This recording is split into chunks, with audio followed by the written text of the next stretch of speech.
لا مضل له ومن يضلل فلا هادي له واشهد ان لا اله الا الله وحده لا شريك له واشهد ان محمدا عبده ورسوله يا ايها الذين امنوا اتقوا الله حق تقاته ولا تموتن الا وانتم مسلمون يا ايها الناس اتقوا ربكم الذي خلقكم من نفس واحده وخلق منها زوجها وبث رجالا كثيرا ونساء واتقوا الله الذي تساءلون به والارحام ان الله كان عليكم رقيبا يا ايها الذين امنوا اتقوا الله وقولوا قولا سديدا يصلح لكم اعمالكم ويغفر لكم ذنوبكم ومن يطع الله ورسوله فقد فاز فوزا عظيما اما بعد فان خير الحديث كتاب الله وخير الهدي هدي محمد صلى الله عليه وسلم وشر الامور محدثاتها وكل محدثه بدعه وكل بدعه ضلاله وكل ضلاله في النار اعوذ بالله السميع العليم من الشيطان الرجيم بسم الله الرحمن الرحيم يريد الله بكم اليسر ولا يريد بكم العسر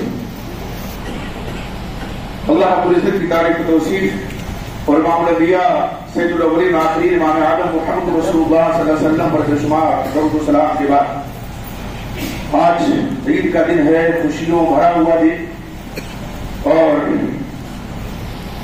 ماہ رمضان المبارک جو بڑی تیزی کے ساتھ گزر گیا، جس کے روز و شب سے ان لوگوں نے فائدہ اٹھایا جن کو اللہ رب العزت نے توفیق بخشی۔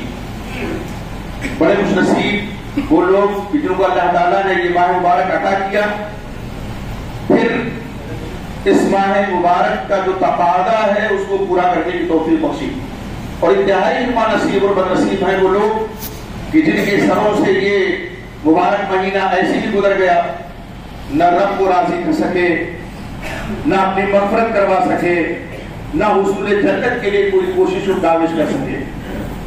یہ اللہ کا اتنا بڑا فضل ہے کہ اس فضل پر اللہ کا جتنا بھی ہم شکر ادا کرنا چاہیں نہیں کر سکتے۔ یہ فضل اللہ کا ہمیں ملا تھا، کتنے لوگوں نے ایسے ہی اس کو گنوا دیا، اور کتنے ایسے لوگ کہ جب یہ ماہ مبارک آتا ہے مسجدیں آباد کر دیتے ہیں، نمازوں سے، تلاوت قرآن مجید سے، نوافل سے، صدقات و خیرات سے اس مہینے میں سبقت لے جانے کی کوشش کرتے ہیں، لیکن جیسے یہ مہینہ گزرا پھر وہ نماز بھی لپیٹ کے رکھ دیتے ہیں، صدقہ و خیرات کی جانب بھی توجہ نہیں دیتے۔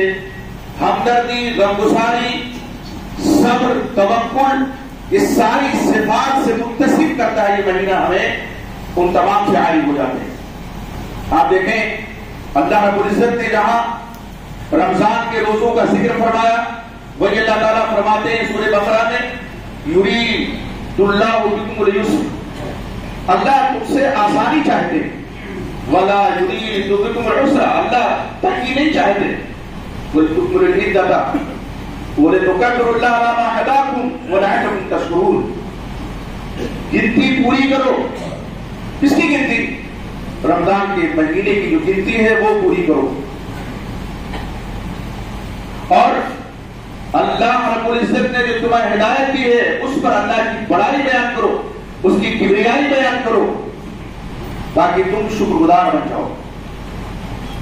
اللہ کا شکر ہمیں آج ادا کرنا ہے، اللہ نے جو توفیق بخشی اس پر ہمیں اللہ کا شکر گزار ہونا ہے، اور یہ شکر گزاری صرف زبان سے نہیں ہے، اعضاء اور جوارح سے بھی ہونی چاہیے۔ اور یہ اعضاء اور جوارح شکر گزاری کیسے ہوتی ہے کہ ہم نے جس طرح سے ایک مہینہ اللہ کی اطاعت میں، عبادت میں اور تلاوت قرآن مجید میں گزارا ہے، ایسے ہی باقی کے جو 11 مہینے رہ گئے ہیں سال کے، ہم ان مہینوں میں اسی طرح سے کوشش کریں۔ روزے فرض نہیں اور مہینوں میں، لیکن نفلی روزے ہیں، سوموار اور جمعرات کا روزہ ہے، ایام بیض کا روزہ ہے، اور ابھی ششیدی روزہ جسے کہا جاتا ہے، یعنی آج تو پہلی تاریخ ہے، عید کے دن روزہ رکھنا حرام ہے، لیکن شوال میں 6 روزوں کی اہمیت اللہ کے نبی محمد رسول اللہ صلی اللہ علیہ وسلم نے بیان فرمائی، اور آپ صلی اللہ علیہ وسلم نے فرمایا کہ من صام رمضان، جس نے رمضان کا پورا مہینہ روزہ رکھا، ثم اتبعه ستا من شوال، پھر شوال کے 6 روزے بھی اس نے اس کے بعد رکھے، تو گویا اس نے پورے سال کا روزہ رکھا۔ ایک مہینے کا روزہ وَلِلْحَسْنَةِ بعشر امثالها، ایک نیکی 10 کے برابر ہوتی ہے، تو ایک مہینہ گویا 10 مہینے کے برابر، اور 6 دن جو روزہ رکھنے کے بعد میں تو 60 دن کے برابر، اور 60 دن 2 مہینہ، وہ پورے سال روزہ رکھنے کا ثواب ملے گا۔ یہ اہمیت ہے، یہ فضیلت ہے ان 6 روزوں کی۔ آج ہم جب یہاں اکٹھا ہیں تو ہمارے دل خوشیوں سے لبریز ہیں۔ کتنے لوگ نیا لباس پہن کر کے آئے ہیں، اور جن کے پاس نیا لباس نہیں ہے وہ دھلا ہوا کپڑا پہن کر کے آئے ہیں، اس لیے کہ حکم یہی صاف ستھرا کپڑا پہن کر کے ہم عید کی نماز ادا کریں۔ لیکن کتنے ایسے لوگ ہیں جنہوں نے جس طرح اپنے کپڑے کی صفائی کی ہے، نیا کپڑا سے بدن کیا ہے، انہوں نے اپنی دل کی صفائی کر لی، انہوں نے دل کو بھی تازہ کر لیا۔ کس سے صاف کر لیا دل کو؟ کینہ سے، کپٹ سے، بغض سے، عداوت سے اور ان تمام قلبی بیماریوں سے اپنے دل کو جنہوں نے صاف کر لیا۔ حقیقت میں انہوں نے صفائی کی ہے، جنہوں نے اپنے دل کو تازہ کر لیا، ذکر الہی میں مصروف رہے، تلاوت قرآن مجید میں مصروف رہے، اور نوافل کی ادائیگی میں، فرائض کی ادائیگی میں مصروف رہے، تو دل گویا کہ ان کا تازہ ہو گیا، سیکل ہو گیا، اس پہ دھار لگ گئی۔ اب اس کو زنگ آلود نہیں ہونے دینے کا ارادہ، پختہ ارادہ، مصمم ارادہ دلچسپ آج کر کے آپ اٹھیں، تب تو یہ مہینہ ہمارے اور آپ کی زندگی میں دنیا میں باتیں بہاری اور آخرت میں باتیں بہاری لے کر آنے والا ہے۔ ورنہ یہاں سے گئے اور ظہر کی نماز سے غفلت، عصر کی نماز سے غفلت، اور پھر پورے سال غفلت کی نظر کر دی، صرف 8 گھاٹی 360 نمازیں رہ جاتی ہیں، یعنی 8 دن پہ جمعہ کی نماز، 360 دن پہ عید کی نماز، اور گھاٹی 4 پائی والی جنازے کی نماز۔ اللہ رب العزت کو ایسی نمازوں کی ضرورت نہیں، اللہ رب العزت کو ایسے روزوں کی ضرورت نہیں جس میں اخلاص نہ ہو، جس میں للہیت نہ ہو۔ وہ روزہ جو آیا اور گزر گیا، اور ہمارے دل کے دروازے پہ جس روزے نے دستک نہیں دی، ہم نے اپنے دل کے دروازے کو، اس روزے کو پورا کرنے کے لیے اس کے تقاضے کو کھولا نہیں، تو پھر وہ روزہ بے سود ہے، وہ نمازیں بے سود ہے، وہ تہجد بے سود ہے، وہ قیام اللیل بے سود ہے۔ کہ جو ہمارے دل کے دہلیز پہ پہنچ کر کے اور ایسے ہی واپس چلا گیا، ہمارے دل کے دروازے کو کھول نہیں سکا، یا ہم نے کوشش نہیں کی۔ میرے بھائی، رحمت و رحمت کا دین ہمارا ہے، نبی اکرم محمد رسول اللہ صلی اللہ علیہ وسلم رحمت للعالمین ہے، اللہ رب العزت ارحم الراحمین ہے۔ ہمارا دین رحمت سکھاتا ہے، مودت سکھاتا ہے، الفت سکھاتا ہے، بھائی چارہ سکھاتا ہے۔ آج کے دن ہمیں یہ عہد کرنا ہوگا کہ ہم مل کر کے رہیں گے، ہم ایک ساتھ رہیں گے، ہم اس وطن میں، اس وطن کی ترقی کے لیے دعائیں کریں گے، اور جب تک ہماری جان، ہمارے جسم میں جان ہے، ہم ایک دوسرے کے ساتھ مل کر کے کندھے سے کندھا ملا کر چلنے کی کوشش کریں گے۔ آج مسلمانوں کی صفوں میں جو انتشار ہے، جو سر فٹبل ہے، جو اس طرح سے ایک دوسرے کو باقاعدہ چھوٹے چھوٹے مسئلے کو لے کر کے عداوت و دشمنی پہ لوگ آمادہ ہو جاتے ہیں، ان سے توبہ کرنے کی ضرورت ہے۔ پورا رمضان گزرا ہے، ہم لوگوں نے کیا کیا؟ بہت کم ایسے لوگ ہیں جنہوں نے اپنے آپ کو بچایا ہے، اپنے آپ کو فروعی مسائل میں الجھایا نہیں ہے، اور 8 اور 20 کے چکر میں پڑھ کر اپنے روزوں کو برباد نہیں کیا ہے۔ بہت کم ایسے لوگ ہیں۔ رمضان کا مہینہ آتا ہے، یوٹیوب کی دکان کھل جاتی ہے، اور اگر کسی کے پاس یوٹیوب کی دکان نہیں ہے تو زبان چلنے لگتی ہے، اور اس طرح سے ایک دوسرے کو نیچا دکھانے کی کوشش ہوتی ہے۔ لگتا ہے یہ مہینہ اس کے لیے آیا ہے کہ ہم ایک دوسرے کو نیچا دکھائیں گے۔ میرے بھائی، کوئی کسی قبر میں نہیں جائے گا، ہم پابند ہیں اللہ رب العزت کی عبادت کے، اسی طرح ہم پابند ہیں کہ عبادت کس طرح کی جائے، لیکن محمد رسول اللہ صلی اللہ علیہ وسلم کے طریقے کے مطابق۔ اگر کوئی نہیں کرتا ہے تو اللہ نے ہمیں داروغہ بنا کر کے نہیں بھیجا ہے کہ زبردستی ہم کہیں نہیں تم اسی طرح نماز پڑھو گے، تم اسی طرح روزہ رکھو گے۔ جب اللہ کے نبی امام اعظم محمد رسول اللہ صلی اللہ علیہ وسلم کے بارے میں اللہ فرماتے ہیں کہ آپ ان پر داروغہ نہیں ہیں، تو ہم تو آپ کی امت میں ہیں، ادنا امتی ہیں آپ کے، ہم کیسے داروغہ بن جاتے ہیں چھوٹے چھوٹے مسئلے کو لے کر؟ ہاں، ہماری ذمہ داری ہے ہم بات پہنچائیں۔ ہدایت دینا، توفیق اللہ کے ہاتھ میں ہے، زبردستی نہیں کر سکتے۔ اس لیے اب جو مہینہ گزر گیا یہ گزر گیا، لیکن آئندہ آنے والا جو مہینہ ہوگا رمضان کا، عہد کیجیے کہ اپنے آپ کو سمجھائیں کہ نہیں، ہم یہ مہینہ خصوصی طور پہ عشرہ جو آخری آتا ہے، تنہائی کی عبادت کا مہینہ ہے۔